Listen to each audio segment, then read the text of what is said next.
올해 미국 주식시장 정말 뜨거웠습니다. 덕분에 수익 보신 분들이 많으실 텐데요.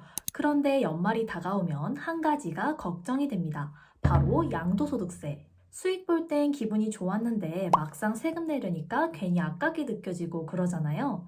이거 혹시 줄이는 방법 없을까 고민하셨던 분들, 오늘 영상 끝까지 놓치지 마세요. 특히 올해까지만 사용 가능한 꿀팁이 있으니까 오늘 영상 끝까지 보시고 내년에도 똑똑한 투자 이어가세요. 그럼 시작해 볼까요? 먼저 우리가 해외 주식에 투자하면 크게 두 가지 세금을 내야 합니다. 바로 배당소득세와 양도소득세인데요.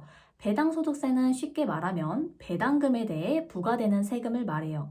이렇게 배당소득세는 원청 징수되어 내 계좌로 들어오기 때문에 우리가 크게 신경 쓸 필요는 없는 거죠.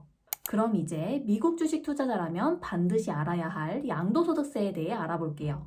양도소득세는 우리가 주식을 매도해서 이익이 생겼을 때 내는 세금을 말해요. 그래서 매도하지 않고 보유 중인 주식들에 대해서는 세금을 내지 않는 겁니다. 그리고 일반 주식뿐만 아니라 ETF도 동일하게 과세 대상에 포함되는데요. SPLG나 QQQM 같은 해외 상장된 ETF는 해외 주식에 속하기 때문에 양도세를 내야 합니다. 자, 여러분, 미국 주식 세금은 250만 원까지 비과세라는 말 다들 들어보셨죠? 해외 주식 양도소득세는 1월 1일부터 12월 31일까지 주식을 매도하여 생긴 수익과 손실을 모두 합친 금액을 기준으로 세금을 매겨요. 그래서 그 총합이 250만 원까지는 비과세, 즉 세금을 내지 않는다는 말이죠.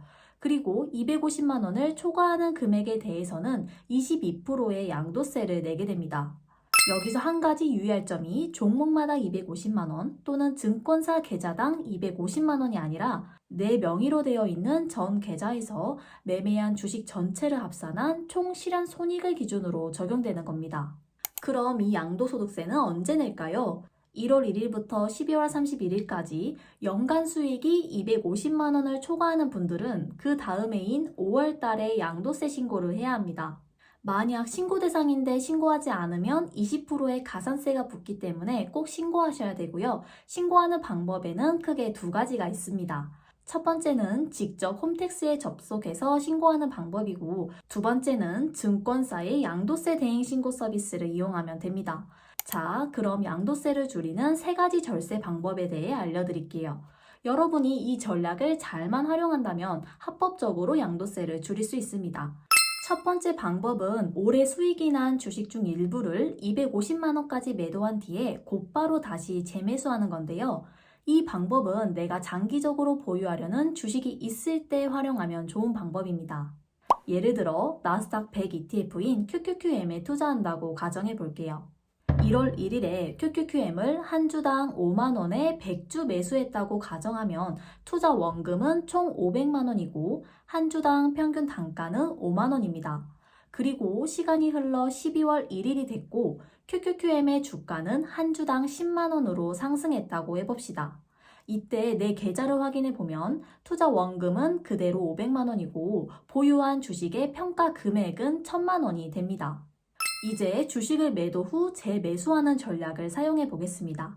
보유 중인 100주에서 50주만 매도한다고 가정해 볼게요. 한 주당 10만 원으로 50주를 매도하면 총 500만 원을 현금화하게 됩니다.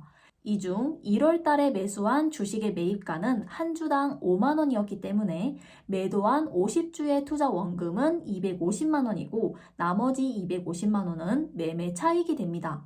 그래서 매매 차익이 250만 원까지는 비과세이니까 이번 매도에 따른 양도세는 0원이 됩니다. 그 다음 매도한 500만 원으로 다시 QQQM을 한 주당 10만 원에 50주를 매수합니다. 이렇게 하면 평균 단가가 상승하게 되는데요.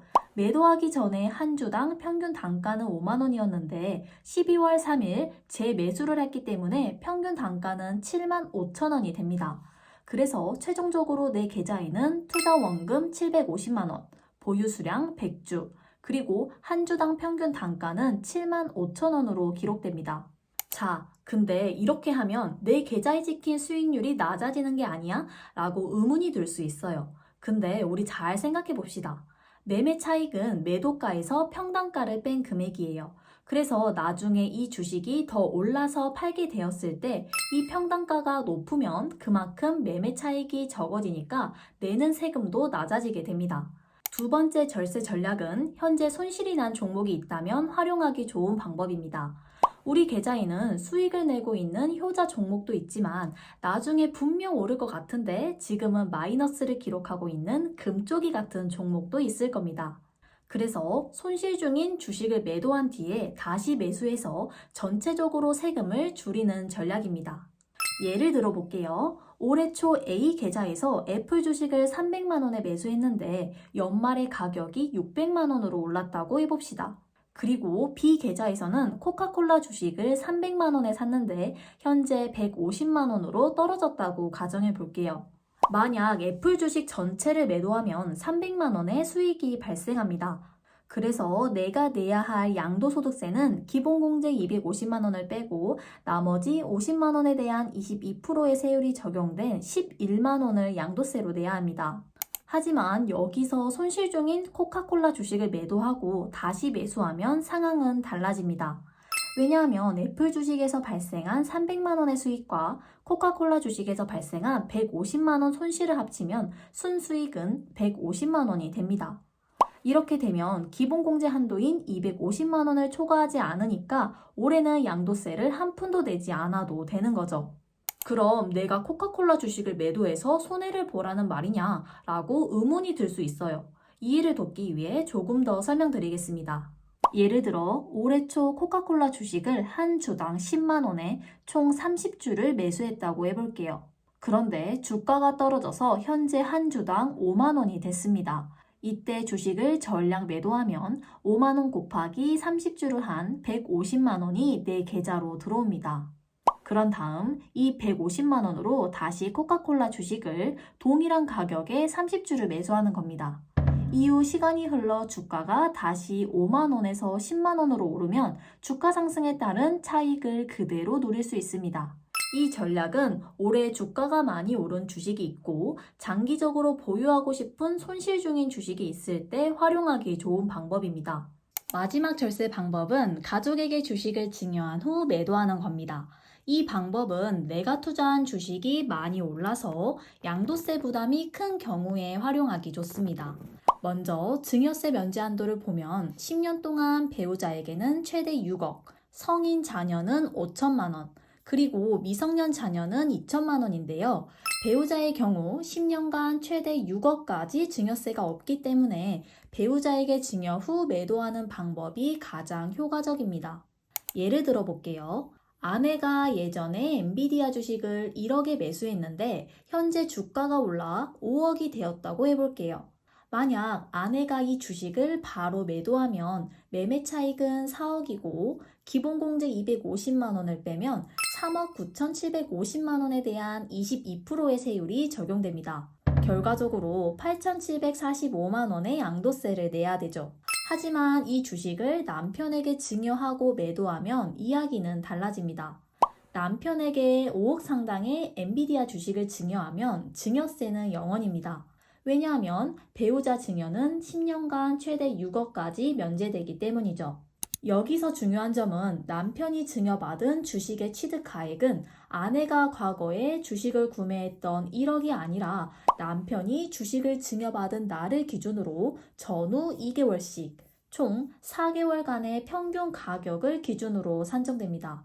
따라서 남편이 아내에게 증여받은 주식의 취득가액은 5억이고 남편이 이걸 바로 5억에 판다고 가정하면 매매 차익은 0원이 되니까 양도세는 발생하지 않는 겁니다. 그런데 여기서 주의할 점이 있습니다.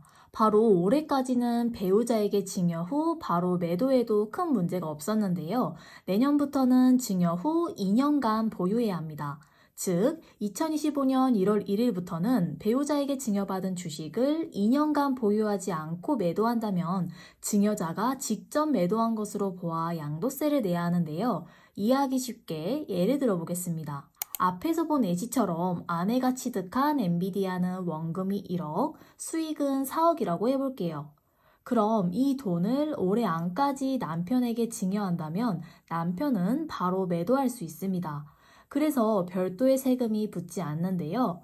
내년부터는 남편이 아내에게 증여받은 주식을 즉시 매도하게 되면 아내가 매수했던 금액 1억 원이 매입 가격으로 적용됩니다. 그렇게 되면 남편이 내야 할 양도세는 결국 아내가 증여 없이 매도하는 세금과 같아진다는 거죠. 그러니까 배우자 증여를 하실 분들은 올해까지 꼭 증여를 하셔야 합니다. 그리고 두 번째 주의할 점은 만약 증여를 단순히 양도세를 줄이기 위해 사용한다면 세금 회피로 간주돼서 양도세가 부과될 수 있습니다.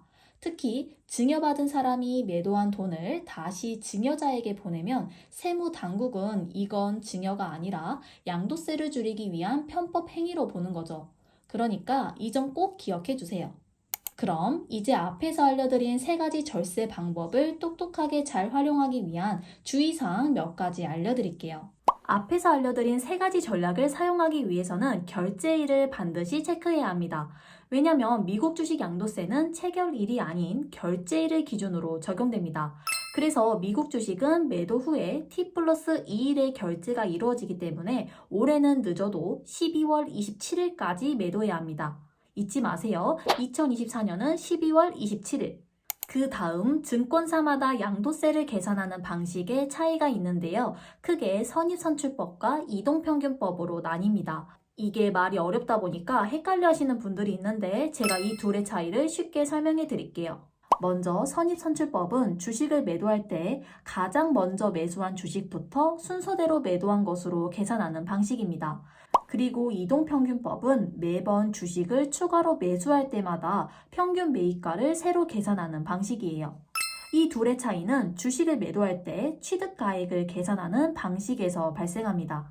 예를 들어 볼게요. 2024년 동안 테슬라 주식을 다음과 같이 매수했다고 가정해 볼게요. 2024년 1월 달에 200만 원, 6월 달에 400만 원, 그리고 2024년 9월 달에 300만 원. 이렇게 총 3주를 보유하고 있다가 올해 12월 달에 한 주를 500만 원에 매도했다고 해보겠습니다. 먼저 선입선출법은 가장 먼저 매수한 주식부터 매도한 것으로 계산하기 때문에 2024년 1월 달에 매수한 주식이 가장 먼저 매도한 것으로 계산됩니다. 그래서 매매 차익은 매도가 500만 원에서 취득가 200만 원을 뺀 300만 원이 나오는 거죠. 그래서 양도세는 기본공제 250만 원을 빼고 나머지 50만 원에 대한 22%인 11만 원이 나옵니다. 그러나 이동평균법은 매번 주식을 추가로 매수할 때마다 매입가의 평균을 잡기 때문에 평균 매입가는 300만 원이 되고 매매 차익은 매도가 500만 원에서 평균 매입가 300만 원을 뺀 200만 원이 됩니다. 그리고 매매 차익 250만 원까지는 비과세니까 이동평균법으로 계산하면 양도세는 0원이 나오는 거죠. 그럼 선입선출법과 이동평균법 중 나에게 어떤 방식이 유리할까 궁금하실 텐데요. 제가 표로 이렇게 깔끔하게 정리해 봤습니다. 먼저 선입선출법이 유리한 경우는 과거에 높은 가격으로 매수한 기록이 많을 때입니다. 왜냐하면 이를 먼저 매도한 것으로 처리하면 취득가액이 높게 계산돼서 양도세 금액이 줄어들기 때문이죠. 그리고 이동평균법이 유리한 경우는 초기에는 낮은 가격에 매수했는데 이후 주가가 꾸준히 상승할 때입니다. 왜냐하면 이동평균법은 취득가액을 평균으로 계산하기 때문에 평균 매수 단가가 높아져서 매매 차익 계산 시 이 차익이 줄어드는 효과가 있습니다. 그래서 대표적으로 선입선출법을 쓰는 증권사에는 키움증권, 미래에셋증권, NH투자증권, KB증권이 있고 이동평균법을 쓰는 증권사에는 토스증권, 삼성증권, 그리고 한국투자증권이 있습니다. 이렇게 증권사마다 양도세를 계산하는 방식에 차이가 있기 때문에 이 점 기억해서 투자를 이어가셨으면 좋겠습니다. 오늘은 미국 주식 양도세를 줄이는 3가지 방법에 대해 알아봤는데요. 오늘 알려드린 이 방법을 잘 활용하셔서 올해 양도세 꼭 줄여보시고요. 오늘 내용도 도움되셨다면 구독, 좋아요, 알림 설정 꼭 눌러주세요. 그럼 다음 영상에서 만나요. 안녕!